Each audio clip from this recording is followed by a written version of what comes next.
महाराष्ट्र जनसुरक्षा विधेयक 2025 हे घटनाविरोधी आणि लोकशाहीस बाधक आहे. जनतेच्या मूलभूत हक्कांवर गदा आणणारे आहे. हे विधेयक रद्द करावे या मागणीसाठी राज्यभर व्यापक लढा उभारण्याचा निर्धार महाविकास आघाडीतील घटक पक्ष तसेच भाकप, माकप, शेकाप, सकप, लाल निशाण पक्षांसह विविध डाव्या व लोकशाहीवादी पक्ष संघटनांनी केला आहे. त्या पार्श्वभूमीवर आज रायगड जिल्हाधिकारी कार्यालयावर मोर्चा धडकलाय. यावेळी या जनसुरक्षा कायद्याविरोधात निदर्शने करण्यात आली. यावेळी शेतकरी कामगार पक्षाचे सरचिटणीस जयंत पाटील, भारत जोडो अभियानाच्या उल्का महाजन, उद्धव बाळासाहेब ठाकरे पक्षाचे जिल्हा प्रमुख सुरेंद्र म्हात्रे, शेकाप महाराष्ट्र राज्य महिला आघाडी प्रमुख मानसीताई म्हात्रे, शेकाप रायगड जिल्हा महिला आघाडी प्रमुख चित्रलेखा पाटील, सुरेश खैरे, काँग्रेस नेत्या मंदाताई म्हात्रे यांसह विविध जनसंघटना व कामगार संघटना सहभागी झाल्या होत्या. आजचा मोर्चा जसा रायगड जिल्ह्यामध्ये निघाला आहे तसंच महाराष्ट्रभर 75 ठिकाणी हे आंदोलन होतं. कारण हा कायदाच इतका भयंकर आहे. आत्तापर्यंत महाराष्ट्राच्या इतिहासात इतका काळा कायदा कोणत्याही सरकारने आणला नव्हता. या सरकारने आणला कारण ते घाबरले निडर निशस्त्र सामान्य नागरिकांना, सामाजिक कार्यकर्त्यांना आणि जनसंघटनांना, आणि त्यामुळे त्यांची मुस्कटदाबी करण्यासाठी हा कायदा आणला आहे की तुम्ही सरकारच्यावर टीका करू शकत नाही, सरकारी यंत्रणांबद्दल अविश्वास पसरवू शकत नाही. पण लोकशाहीचा आत्मा आहे सरकारी धोरणाची चिकित्सा करणं, सरकारला जाब विचारणं. हा आम्हाला डॉक्टर बाबासाहेबांनी आणि संविधानाने दिलेला अधिकार आहे. त्या अधिकाराच्या आडवा येणारा हा कायदा आम्ही परतवून लावल्याशिवाय राहणार नाही. आज जनआंदोलन आहे, उद्या कायदेशीर मार्ग अवलंबायला लागला तरी पण आम्ही तो लावू. आणि महाराष्ट्रामध्ये संतांनी रुजवलेला विचार आहे विद्रोहाचा, बंडाचा.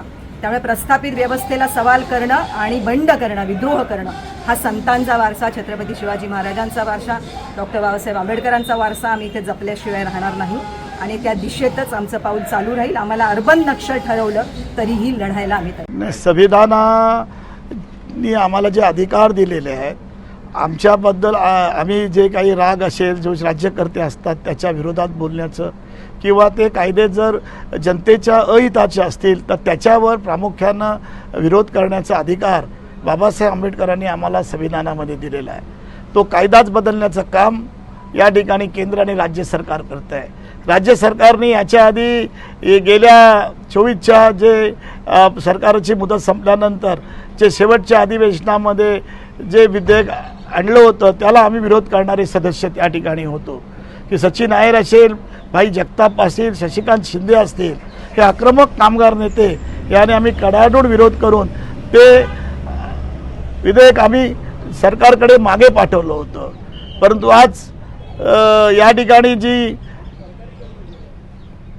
अपेक्षेपेक्षा जास्त त्या ठिकाणी मेजॉरिटी आल्यामुळे आज सांप्रतचं सरकार हे त्यांच्या व्यक्तिगत जे धोरण आहे, त्यांचा जो विचार आहे त्याची 100% अंमलबजावणी करण्याचं काम सध्या सुरू आहे.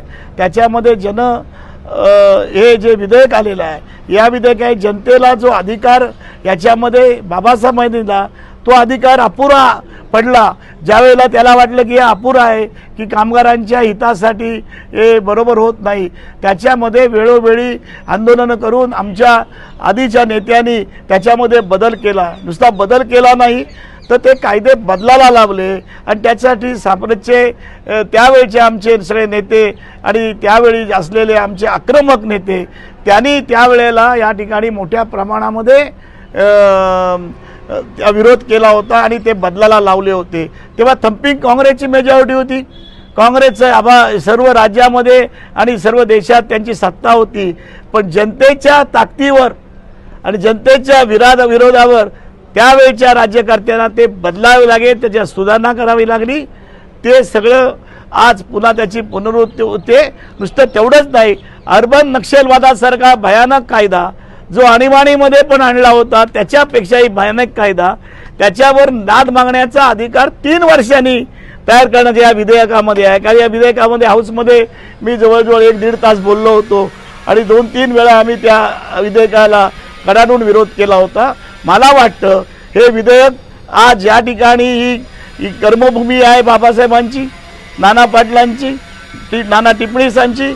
या रायगडमध्ये मगाशी उल्काताईने सांगितलं, या ठिकाणी जे संविधान आहे हे संविधानामध्ये ज्या ठिकाणी जो अंतर्भूत केलेला आहे लढ्याचा भाग, ते बाबासाहेबांची कर्मभूमी आहे आणि त्यामुळे या ठिकाणी संविधानाला कोण धक्का लावेल, जनतेच्या हितासाठी वेगवेगळे कायदे करून त्याला गोंडस नाव देऊन जर करायला लागेल त्याला आमचा विरोध होईल.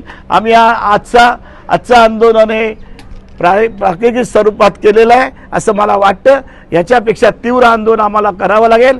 ज्या वेळेला विधानसभा सुरू होईल, लोकसभा सुरू होईल, त्यावेळेला आम्ही निश्चितपणे वेगळं आक्रमक आणि रायगड स्टाईलमध्ये आम्ही आंदोलन करू एवढंच सांगतो.